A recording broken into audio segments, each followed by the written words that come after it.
Voz do Silêncio é um filme que fala sobre uma estudante chamada Shoko Nishimiya, que tem deficiência auditiva e que sofre bullying dos seus colegas de classe.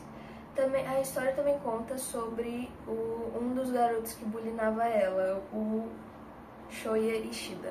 A história começa contando sobre o bullying que a Nishimiya sofria pelos colegas de classe, e ao decorrer do filme, a mãe da Nishimiya conta para o diretor, que conta para o professor, e acaba questionando a sala toda. Nisso, a maioria das pessoas que faziam bullying com a Nishimiya negou ter feito bullying com ela e colocaram a culpa no Shoya Ishida, que passou a sofrer bullying dali em diante pelas pessoas que ajudavam ele. Alguns anos depois é mostrado o Shoya com alguns problemas de comunicação e dificuldade para fazer amigo.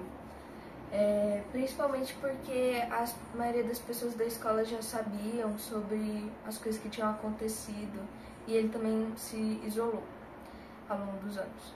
E a trama da história é basicamente em volta disso, do Shoya tentando se redimir com a Nishimiya, ao mesmo tempo que ele tenta superar os problemas de comunicação dele. Sobre as críticas, em relação aos personagens, suas histórias são muito bem desenvolvidas ao longo do filme e apresentam claramente a diferença entre as suas personalidades e as suas opiniões em relação aos acontecimentos.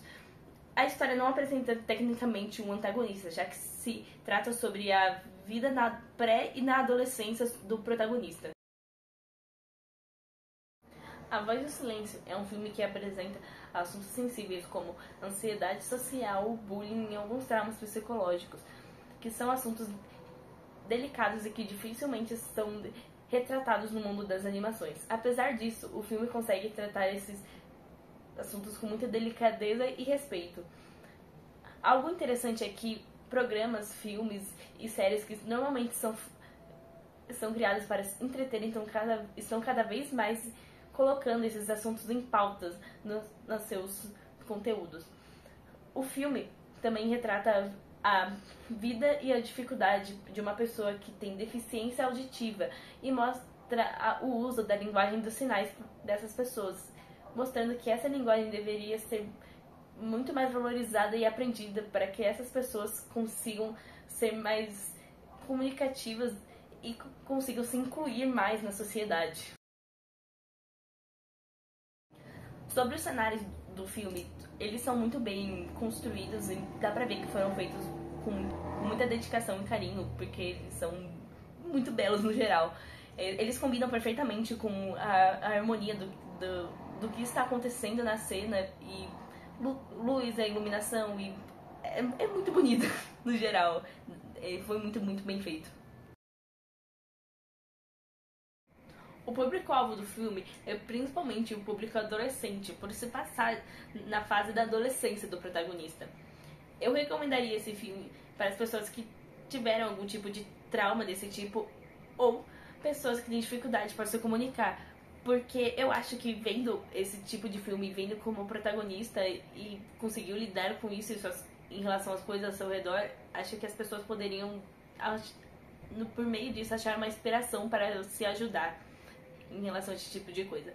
Eu recomendaria também para pessoas que têm deficiência auditiva, porque não são muitos filmes que retratam as linguagens do sinal, então eu acho que essas pessoas ficariam felizes em ver um filme onde elas conseguiriam se sentir muito mais representadas. Apesar de ter essas recomendações, não é um filme que pode ser descartado. Ele é um filme que possui um ótimo enredo no geral, personagens no geral, e claramente qualquer pessoa poderia ver esse filme e claramente ia ficar muito impactado e ia gostar bastante dele. Então eu recomendaria para todos os públicos.